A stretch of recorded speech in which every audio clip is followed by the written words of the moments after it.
हैं आप? देखिए, पातेपुर में कई मिथ्याएं थी। पहला, जो विरोधी है वो कहता था पातेपुर में दोबारा विधायक नहीं बनता है। फिर कहता था कि पातेपुर के विधायक आज तक मंत्री आजादी के बाद नहीं बना। तो इसके लिए पातेपुर के सभी महान जनता को और अपने एनडीए के सभी कार्यकर्ता साथी को मैं धन्यवाद देता हूं, आभार प्रकट करता हूं, जो आपने दोबारा पातेपुर के एक एक जनता ने दोबारा विधायक ही बना और हमारा कार्यकर्ता जो है दोबारा विधायक बन के आज जो आजादी के बाद पातेपुर में विधायक मंत्री नहीं होता था, मंत्री ही बने। तो ये ऐतिहासिक जीत पातेपुर में हुआ है और उसी का परिणाम है, पातेपुर का ही देन है जो आज एनडीए की सरकार में देश के माननीय प्रधानमंत्री नरेंद्र मोदी जी के मार्गदर्शन में, बिहार के माननीय मुख्यमंत्री नीतीश कुमार जी के नेतृत्व में जो एनडीए की सरकार प्रचंड बहुमत से एनडीए की सरकार बिहार में बनी है और पटना के गांधी मैदान के ऐतिहासिक धरती पर जहां शपथ ग्रहण समारोह पूरे बिहार के लाखों कार्यकर्ताओं के सामने हुआ है, समक्ष हुआ है, एक भव्य इस प्रकार का कार्यक्रम, ऐतिहासिक कार्यक्रम देखने को बहुत कम मिलता है। इस सब के लिए हम अपने पातेपुर के महान जनता को, अपने एनडीए के सभी कार्यकर्ता साथी को, अपने गार्जियन, अभिभावक को, नौजवान साथी के सभी हमारी महिलाएं बहन को भी और भारतीय जनता पार्टी के एक एक कार्यकर्ता, पार्टी के एक एक नेता, केंद्रीय नेतृत्व और बिहार के नेतृत्व सबको मैं धन्यवाद देता हूं, आभार प्रकट करता हूं पातेपुर वासियों की ओर से, जो आपने पातेपुर के मान सम्मान को रखा और आजादी के बाद वहां कोई मंत्री नहीं होता था, एक मंत्री के रूप में सेवा करने का मौका पूरे बिहार में मुझे मिला है। इसके लिए मैं पूरे भारतीय जनता पार्टी शीर्ष नेतृत्व को मैं आभार प्रकट करता हूं और इसके लिए मैं धन्यवाद देता हूं पातेपुर के महान जनता को। विकसित पातेपुर बनाना है और 25 से 30 फिर से नीतीश विकसित बिहार बनाना है।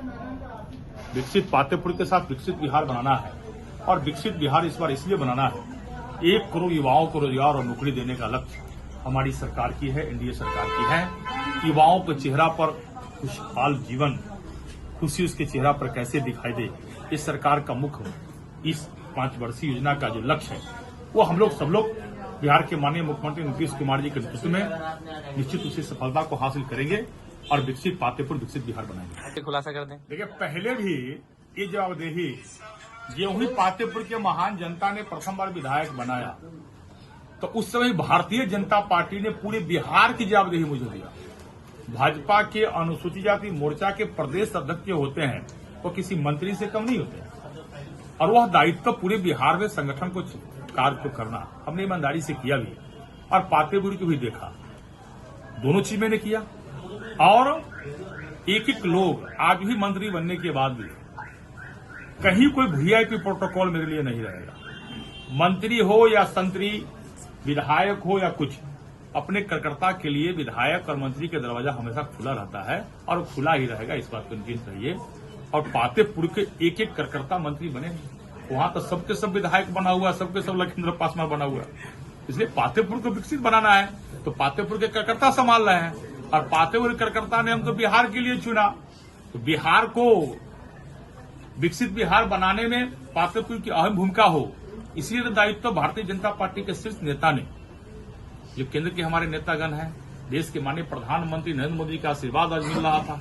आप सब देख रहे थे जिस प्रकार से उन्होंने कई बातों को, जब उनसे आशीर्वाद लेने गए तो कई बातों को उन्होंने कहा।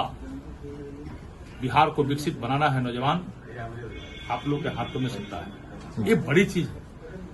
और प्रधानमंत्री कितना बड़ा लक्ष्य है जो बिहार को विकसित बिहार बनाना है, तो जो विकसित बिहार बनेगा तो पातेपुर भी विकसित बनेगा जी।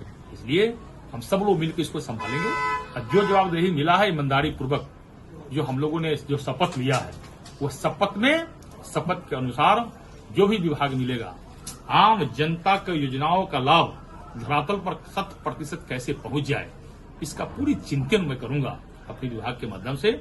और इसके लिए पुनः देश के माननीय प्रधानमंत्री नरेंद्र मोदी जी को, बिहार के माननीय मुख्यमंत्री नीतीश कुमार जी को, हमारे प्रदेश अध्यक्ष डॉक्टर दिलीप जायसवाल जी को, हमारे लोकप्रिय सांसद, स्थानीय उजियारपुर के लोकप्रिय सांसद, भारत सरकार के केंद्रीय गृह राज्य मंत्री नित्यानंद राय जी को, अपने संगठन के सभी नेताओं को, अपने दोनों उप मुख्यमंत्री जी को और पूरी एनडीए टीम को मैं धन्यवाद देता हूं, जो आप सबके नेतृत्व में पूरा बिहार एनडीए ने जीता है और प्रचंड बहुमत से पातेपुर बिहार को विकसित बनाने के लिए एनडीए की सरकार बना है। मैं पुनः पूरी बिहार की जनता को मैं स्वागत करता हूं, बहुत बहुत धन्यवाद देता हूं, आभार प्रकट करता हूं। बहुत देर से एक मन में सवाल उठ रहा है। आपने कहा कि सभी कार्यकर्ताओं के लिए हमारे दरवाजे 5 साल लगातार खुले रहेंगे, लेकिन हो सकता है कि विपक्ष वाले ये ना कह दे केवल कार्यकर्ताओं के लिए, तो फिर आम जनता के लिए क्या होगा? नहीं, आम जनता कार्यकर्ता, आम जनता तो मालिक है जी, और पूरी आम जनता में से ही कार्यकर्ता भी निकली है जी, वो भी है। तो आम जनता के कार्यों को करने के लिए ही कार्यकर्ता आते हैं। आम जनता के कार्यों के लिए कार्यकर्ता जो होते हैं केवल अपने काम के लिए नहीं आते हैं। जो भी कार्यकर्ता मेरे एनडीए के आते हैं या अन्य पार्टी के भी कार्यकर्ता आते हैं, तो वह हमने कभी नहीं कहा कि किस पार्टी के कार्यकर्ता है, लेकिन जब आते हैं तो अपने जनमानस के काम, पंचायत के काम, गांव के काम लेके, सार्वजनिक समस्या लेकर, तो जब जनता के प्रतिनिधि बनकर ही कार्यकर्ता आते हैं जी। तो इस कार्य को करते हैं तो जनता का काम कराते हैं, इसलिए कार्यकर्ता धन्यवाद के पात्र होते हैं और जनता तो मालिक है, महान है जी। पातेपुर के लिए नई योजना कुछ सर सोचा है आपने भी? हमने कहा जब विकसित बिहार बनेगा तब पातेपुर उसमें एक कदम आगे ही रहेगा, क्योंकि पातेपुर के बेटा विधायक बना है, मंत्री बना है। तो विकसित जब पातेपुर बिहार विकसित करना है तो पातेपुर विकसित होगा। और जो भी काम अधूरा बच गया है, ऐसे तो अपने सांसद लोकप्रिय नेता नित्यानंद राय जी के नेतृत्व में वहां पूरी कार्य हुआ है। जो भी कार्य बना है, बचा है, हम सब लोग मिलकर उस कार्य को और पूरा करेंगे। कई लक्ष्य है, उसको पूरा भी करना है। हमें समझ रहा है जो 5 वर्षों के अंदर वो लक्ष्य को पूरा करना है। विरोधी के पास में कोई मुद्दा नहीं है। हम तो देख रहे हैं जो प्रचंड बहुमत बिहार के जनता ने दिया है, वह विपक्ष के नेता को विपक्ष में बैठने के लायक भी बिहार के जनता ने नहीं छोड़ा होगा। आज वो पलंग पर सो करके वहीं से जो है टेलीविजन में भव्य और दिव्य शपथ ग्रहण समारोह देखे होंगे और उनको बिहार के जनता ने नकार दिया है। अब बिहार में कभी जंगल आज आने वाला नहीं है। लालटेन फूट गई तो सदा के लिए फूट गई।